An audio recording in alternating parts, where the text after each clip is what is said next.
Hi, boys and girls, it's Miss Christy. I miss seeing you on Wednesday nights. I have a friend that miss seeing you too. Hi, boys and girls. Sparky had an awesome idea. He thought maybe I should read you a story tonight. So we are going to read tonight about Alice and her adventures in Bible Land. A little girl named Alice had a neighbor named Miss Brothers who was always very busy doing what she could for others. Alice liked to visit, for it felt so peaceful there, sitting on the big wide porch, rocking in a chair.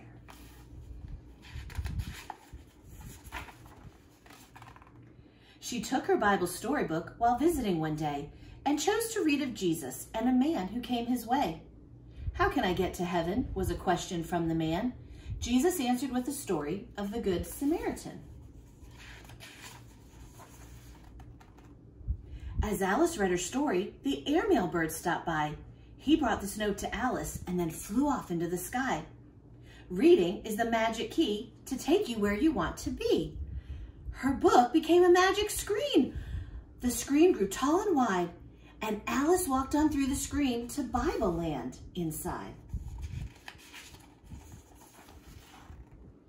Alice was sent back in time, and much to her surprise, the story she was reading came to life before her eyes. Between the city of Jerusalem and far-off Jericho, there was a lonely, dangerous road where travelers feared to go.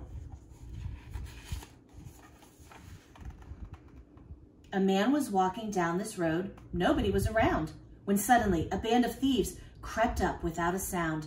They moved so very quickly, there was nothing he could do.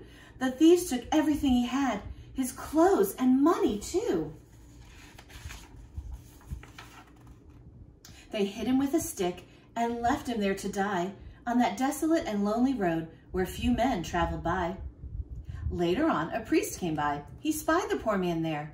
He saw that he was beaten and he had no clothes to wear. But he didn't stop to help the man or see if he was dead. The priest was in a hurry, so he crossed the road instead. Soon, a helper from the temple called a Levite came along. He saw the injured man and knew that something must be wrong. This Levite didn't slow his pace or see what he could do. He had to get to the temple, so he hurried onward too. Now, both the priest and Levite ignored the man in need. Even though they were his neighbors, they didn't do a helpful deed. As nighttime came, a stranger trudged down that same road too. He saw the man and instantly he knew what he must do. "There's somebody injured lying here, a badly beaten man. If he's alive, I'll help him in any way I can." The stranger was from Samaria, a fierce, unfriendly land. Yet the Samaritan stopped on the road to offer a helping hand. The Samaritan asked softly if there was something he could do. He put ointment on each wound he saw, then snow-white bandages too.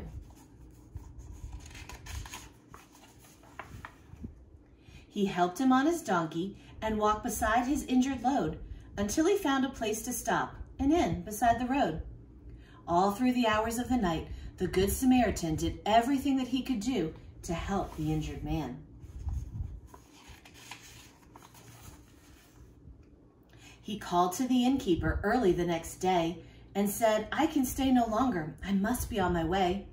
Here's a bit of money for the man who's lying there. Use it in any way you can to give the best of care.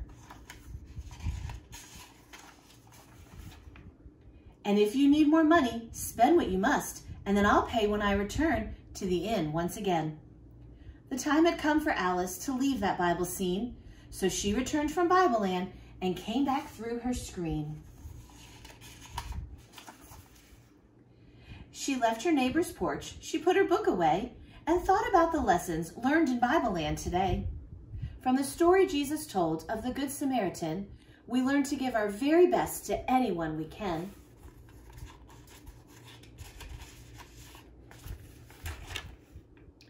To belong to God's own family, I must learn to do for others and be as kind and caring as my neighbor, Miss Brothers. If someone's sick or hungry, I should never pass them by. I should treat them like a brother. Jesus' story shows me why. Boys and girls, I hope while you're home, you're being kind to your brothers and sisters and even your neighbors. If they need you, please shine your light like Sparky does. And we hope we get to see you super, super soon. We're praying for you. Good night.